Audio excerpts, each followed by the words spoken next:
In the music business, it's the business that keeps the music alive. We no longer have the church or the nobility helping to support musicians the way they did in the past. So how do musicians and their organizations stay alive? Join me as we talk to musicians in the business. My name is Roxanne Janson, and welcome to Music Business Artistry. Today, we're fortunate to have members of the 27strings Bluegrass Band. So, Tom, I wanted to welcome you to this show, and Greg, tell me, how did you get started in bluegrass? Well, thank you for having us. I have to give credit to my grandmother, actually. Born and raised in Central Illinois, and moved all over the country, but lived with my grandmother for a little while as an adult, and she got me kind of hooked on like old-time country and bluegrass music, and went to some bluegrass festivals together. Unexpected, because I really didn't even know that she was into that music growing up as a kid, and saw the jams in the parking lot, and I just wanted to get involved, and it was kind of a lifelong desire was to play music and to be able to play music with people, and bluegrass was my avenue for that. And you play guitar, right? I play guitar and I sing. And you sing. Yeah. And how about you, Greg? Tell us about your musical background and how you got into bluegrass. Yeah, it was a long, winding road. I was classically trained on piano as a child for about 5 or 6 years, and then heard my first rock and roll album in 7th grade, and that was kind of the beginning of the end of the classical piano. Wanted to be a lead guitar player, and so I got a guitar and then an electric guitar, and played in a high school garage band, and played rock and roll and blues most of my musical career on guitar. And about 12 years ago, I was walking through my hometown of Ojai, California, and saw an old antique mandolin in a antique store window, and it wasn't expensive, and it looked like a nice piece of artwork for our house, and so I bought it and took it home, and of course tried to play it. It was not a very good instrument to play, but it was nice to look at, but it piqued my interest in the mandolin, and then I heard some really nice mandolin music from one of my mandolin heroes, and realized that it really can be played as a beautiful instrument, and so I went and bought a real mandolin, and then a colleague at work knew about that and said, "Oh, you should go to Griffin String Instruments and take a bluegrass jam class and learn how to play bluegrass." And I said, "Well, I don't like country or bluegrass, so why would I do that?" But he encouraged me. He said it's fun to play, and so I took a bluegrass jam class, and that's how I got into bluegrass. So I understand that Jack Tuttle was your instructor there, yeah, for both of you, right? That's right, yeah. He has started many bluegrass musicians in the area, so he has. I've been impressed at how social bluegrass is, that it seems to be welcoming of people of all skill levels, but one of the things I'd like to dispel right at the beginning is many people think that bluegrass is kind of for people who don't play music well. And I've come across bluegrass musicians who are truly exceptional musicians. So I know that you've run into many of them too. I don't know if you count yourself in that circle or not. But no. No, that's what you were telling me ahead of time, so I'm kind of teasing you. But it is a very accessible music. Even just thinking about the guitar, and a lot of songs are 2-chord songs and 3-chord songs, and as a beginning guitar player you could say, oh, well, I know how to play a G chord and a C chord and a D chord, and you can walk up to a jam and like, okay, there's another guitar player, so I can just follow that person's hands and play right along, and before you know it, you're actually playing music, and you could be in a pretty high level jam. Greg and I have been in a few of those with some exceptional musicians that you never would expect to play with. And it's just a really kind of an amazing feeling, and it's a bit addicting, and it really gets you hooked. I think one of the things that I understand about bluegrass is that the repertoire starting off is kind of small, so a lot of people learn the same songs. So if you go to one of these festivals or whatever where they're having jams ahead of time, you can kind of slide in because you know that song. Yeah, so the bluegrass standards, there's actually many of them, and but if you know 15 or 20 bluegrass standards, you can slide into a jam anywhere and be comfortable. Knowing a few tunes and knowing the etiquette of how to play in a jam and not step on people's toes, and you can have a great time. And it is a very accessible form of music. And I've found the community of people to be extremely welcoming. My first trip to a bluegrass festival, I was stepping into jams I had absolutely no right to step into. I didn't know what I was doing, but everybody's got a smile and they, you know, come on in and join us. And it just is a nice atmosphere if you go to a bluegrass festival, just hanging out with people that like bluegrass. So what is some of the etiquette? How do you keep from stepping on people's toes in a jam? Well, it works in a circle, and somebody will call a song. The next person to call a song will generally be to the left, and you work your way around the circle, so everybody gets a chance to call a tune that they like to play and sing. And usually that person will kick a song, start the song, and then as you're taking instrumental breaks, you work your way around the circle as well. Okay. So I've seen, and I don't know if this is normal in these things, but I've seen in classical music, the tempo is written usually on the music, or it's generally understood. So, you know, it might say 100 is, you know, beats per minute. But in bluegrass, what I have heard is someone starting off basically striking that on a bow, so like dun dun dun dun dun dun dun dun, and then everybody starts. It's actually called potatoes. Yes, potatoes. That's the official name. And then you can play and play and play. You play the song, and then at the end, a lot of times people keep going until you kick. Yeah, the end? That's exactly. When it's time for the song to be over, usually the song leader will put his foot out into the middle of the jam, and that signals the end of the song. End. Yeah, I love that. I think that's great. But that's part of the etiquette, and I think the other piece of it is like really knowing what role in the rhythm your instrument has. Like, so, say for example, the bass plays the kick drum part of like a normal, you know, drum set ensemble, and the mandolin and sometimes the fiddle, they play what's called a chop, and that's kind of the snare drum or the snare accent in the beat, and the guitar kind of plays both parts and keeps it smooth and together, and the banjo is the hi-hat, you know, because you hear that da-da-da-da-da-da-da-da. And each instrument kind of has its role to play, and if you know what role to play and you know when to get loud and when to be quiet, that'll get you a long way in a jam. When you think, you say? Yep. Yeah. And coming back to the tempo thing, we have basically one tempo.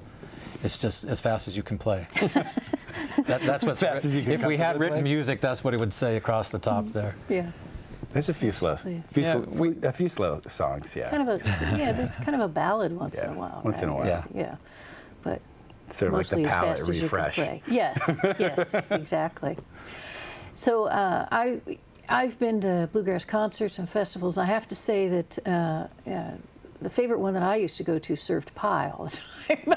So you're sitting there, you're eating your pie as you're listening to the music, and it made me feel like I was back in my grandmother's kitchen listening to it on the radio, sitting there eating her apple pie. So I enjoyed that. Well, it's interesting you say that, because the song that Greg and I have only written one song together, so the band only has one original song. But it was kind of a play off something very similar. It was like memories of like me visiting my great-grandparents' farm in central Illinois when I was a kid, and like bluegrass music kind of, you know, feeds that in my soul. It's like, okay, I remember going out to collect eggs from the chickens, and, you know, getting water from the well where you had to pump it, and those kind of things. And yeah, it's just sort of like that. It has a great old-timey feeling to it. That's a good feeling. And I didn't realize how much of that I heard as a child until, I don't know, 10 years ago, when I was talking to my parents, and I said, I don't know why it's so in there, and I know exactly what harmony should be and everything. And they said, well, you should, as much as you heard it as a kid, you know, from your grandparents. So that's awesome. Anyway, so there's certain harmonies that go with bluegrass, and before we forget, I want to make sure that we talk about the difference between a tenor in bluegrass and a tenor, let's say, in classical music or church music. So typically in a lot of classical choirs or church choirs or such, you've got the soprano, alto, tenor, bass. And the soprano is the highest, usually all women, and the altos are the next, usually all women, and then you've got tenors, the highest men voices, and the lowest ones are basses, baritones and basses, however you separate it out. But that's not what a tenor means in bluegrass, right? No, it's not. So in bluegrass, it's a much more simplistic take on harmony. So the tenor part, it's not always like this, but the tenor part is typically the next note higher in the chord tone that you're playing, and that singer is singing that note one chord tone above the lead.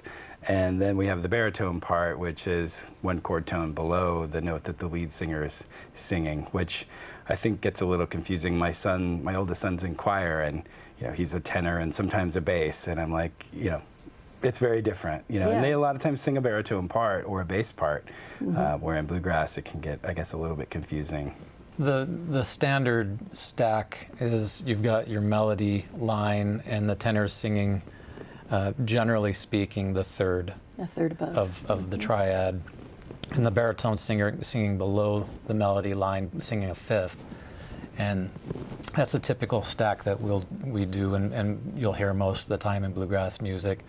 Occasionally you'll hear what we call a high stack, where you have the melody line and then a tenor singing the third, and then a baritone singing on top of all of that, singing what we would call a high baritone part, but it's still the 1-3-5 triad. Yeah. And so I know not everyone knows what a third and a fifth means. So it's like I usually explain a third with the three blind mice, where you've got the three blind mice, and then you drop out the blind, and then you've got three mice. And if you sing those on ah at the same time, that's a third, right? So for someone who hasn't studied any music at all, doesn't know any of it, like with kids sometimes, I would teach them three blind mice, and pretty soon in a few minutes they're singing harmonies on thirds. Right. And then of course the fifth is you've got the do, re, mi, fa, sol. So it's the do and the so.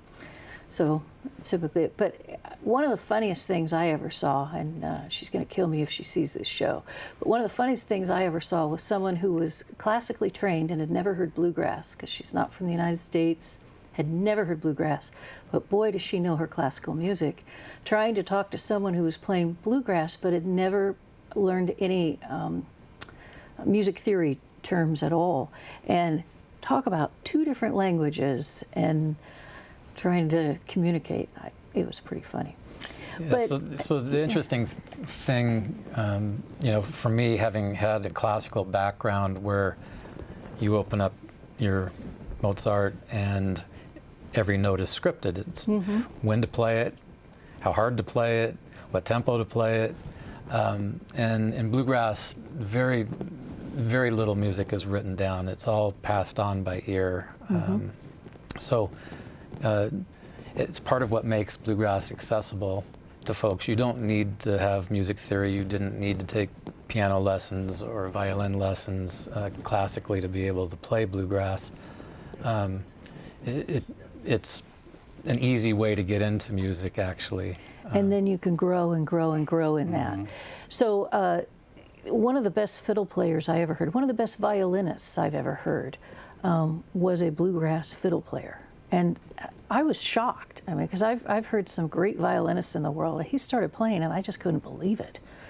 So again, you can grow and grow and grow. You can play the simplest stuff and then you can keep going up. So I understand that you recorded a song for us earlier in the studio, and we would like to go ahead and watch that right now, if that's all right. Did you want to set it up in any way or tell us about it? I guess I can. You want me to set it up? No, I'll set it up. So up. this is a song that Greg and I wrote.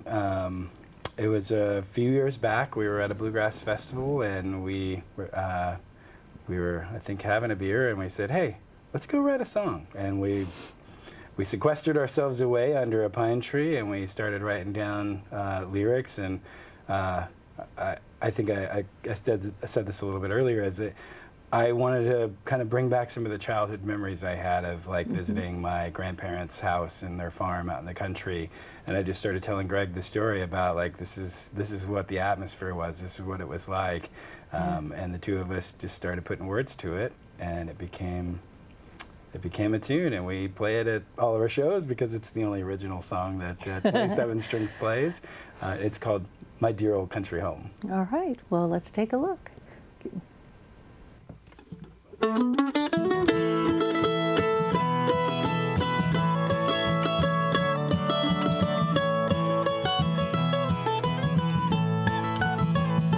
On those warm summer nights with the stars shining bright and my dear old granddad rocking on the porch,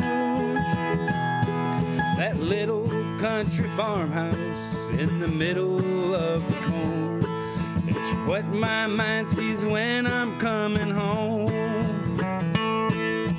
Home, home, home, home. Take me back to my dear old country home.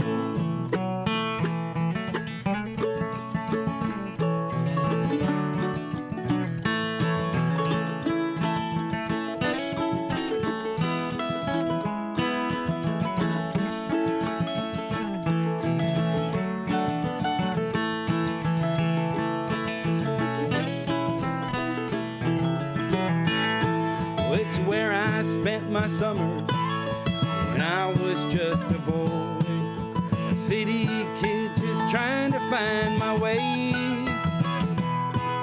a simple life out on the farm that I didn't understand, but I always loved to go there just the same. Home, home, home, home. Take me back to my dear old country home.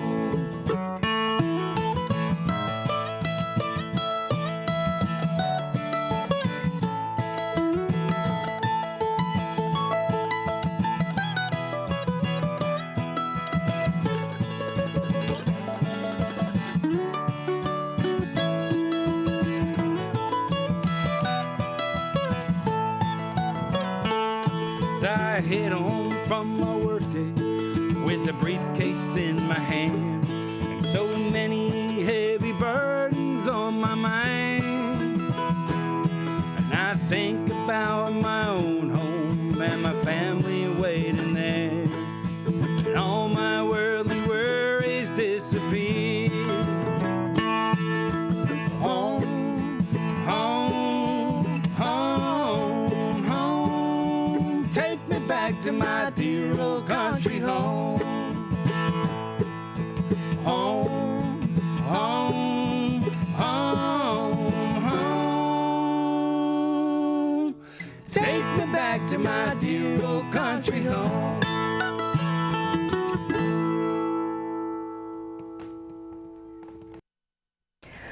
That was great. I really enjoyed that.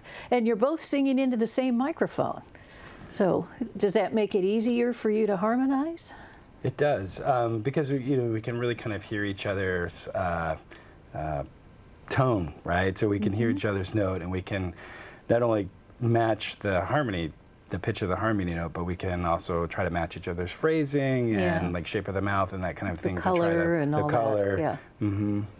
So it really does help to sing into a center mic.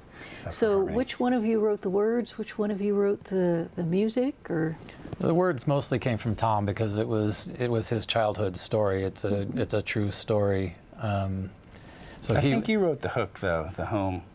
I think I wrote. I think I had the hook, but it was only one word. It was pretty easy. So could you explain what a hook is? Oh, just the rise. Home, home, home. The catchy part of the song, the chorus, the thing that gets you to want to listen to it. That's how I think of the hook. And in our song, that the hook is the home, home, home part. And so Tom was kind of telling the story, and I had a piece of scratch paper and was kind of writing down some of the words, and had a guitar in my hand. We both had guitars in our hands, and it took us a couple hours, I think, which is remarkably fast actually to write a song. Yes, I think so. Better be careful. People want us to write more songs if we can knock them out. Well, of course we want you to write more songs. So there are other people in your band. There are. How many people are in this band? We have 5 people total in the band. We have a guitar player, which is me, and we have a mandolin player, which is Greg. We have a banjo player, her name's Hildy. A fiddle player, her name is Rachel, and a bass player, his name's Howard. And so how did you get the name 27 Strings? That's a good story, actually. It's short, but it's a good story. I was driving with my wife to San Francisco to go to the symphony, actually. And we had decided that coming out of our class, our bluegrass jam class, that we wanted to form a band, and we had set up, or we were planning to go to an open mic night in downtown Mountain View and sing 3 songs. And we needed a name, and so my wife's very creative, and she said, well, how many strings are in the band? And I said, well, there's 27 strings. And she said, well, why not 27 strings? And I thought about it, and I thought, yeah, that's not too bad. You know, a lot of bluegrass bands are Shady Brook, Shady Grove. you know, there's kind of a formula for coming up with a bluegrass band name, and 27 Strings doesn't really fit that formula, and I kind of liked that, and so that's how the name came stand about. out. And so you've played in a lot of areas now. So I've seen you playing downtown in one city, and I've seen you playing in a park at an art festival, I think. That was Yeah, where that's I saw right. you, right? Yeah. So where else have you played? We have played up in a lot of shows up in Redwood City. We have a favorite cafe up there near the Century 21 that we like to play at, and there's a beer house not too far from there as well that we enjoy playing at. Really enjoy playing there, actually, because they give us free brats and beer. So Yeah, good. We won't play there anymore. Thanks, Greg. Yeah. So tell me some of the fun things and some of the challenges about playing in a bluegrass band. For me, some of the fun things is just getting together with the group every week. It's like sort of my 3 hours to focus on nothing else but music. You know, work's busy, life's busy, family, kids, home, all that kind of stuff. And for 3 hours every Thursday night, I get to focus on the music and my bandmates. And that's a lot of fun. And I think one of the things that we really love to focus on is harmony singing, and that's, you know, that's kind of a good catch for me, because it's a challenge. You know, you have to work out the parts, and once you work out the parts, and you got to have the muscle memory to go back and do it in you know real time and live play, and it makes it a lot of fun. And I think the group that we have is just really close and loves to play together, and I don't think every band can say that. Yeah. Yeah, so we get together on Thursday nights every week, and we have dinner together first, and just enjoy talking about whatever's been going on for us that week. So I think, you know, in large part, 27 Strings is a collection of friends that happen to play music as well. So it's a social event for us. After dinner, we go play music for 2.5 hours, and that's fun too. In terms of challenges, it can be tough if somebody's sick and there's a show to be done. Yes. That does happen occasionally, or something comes up. You know, we're all very dedicated. It doesn't happen very often, but if we have to get a fill-in player, the nice thing is because of the community of bluegrass musicians on the peninsula, we know lots of players, and you know, generally a phone call, and you've got somebody to help fill in for a show, which is nice. And having played with some of these folks in jam sessions and all, you have kind of a feel for how they play. That's right. So it's not a total surprise walking out with them. Well, it sounds like a lot of fun. So, do you have a website? We do. Yep. What's your website? We're at www.27strings, all one word, .com. Okay, and how else can people find out, like, how do we know where your shows are? I think the website's the best way to find us. The website? We have a Facebook page, but we don't maintain it. So the website's the most accurate. So the up-to-date person you need in your information. group is a marketing person. I'm We joking. do, exactly. Actually, Yes, we do, yeah. So I've got a very large email list, and so generally some period of time prior to a show, I'll send out an email and to get everybody's attention if they're not watching the website. So. Yeah, and I think that the web is also a good way for someone who lives in an area that maybe doesn't have such a vibrant music scene. But I think bluegrass is quite often hidden. People don't realize it's there. So maybe going to a string store or going on the web and searching bluegrass near me or something, they might find some. Yeah, there are some sites that list all the bluegrass goings on in the Bay Area, where the jams are. There are regular jams at pizza parlors or various places, in the South Bay and the Peninsula. I'm sure on the East Bay as well. There are. And there are websites where you can find that information and, go plug yourself into a jam. Great. Well, I wanted to thank you both very much for coming here and teaching us a little bit about bluegrass. It's been a pleasure having you on the show. Thank you. Thank you. Thank you.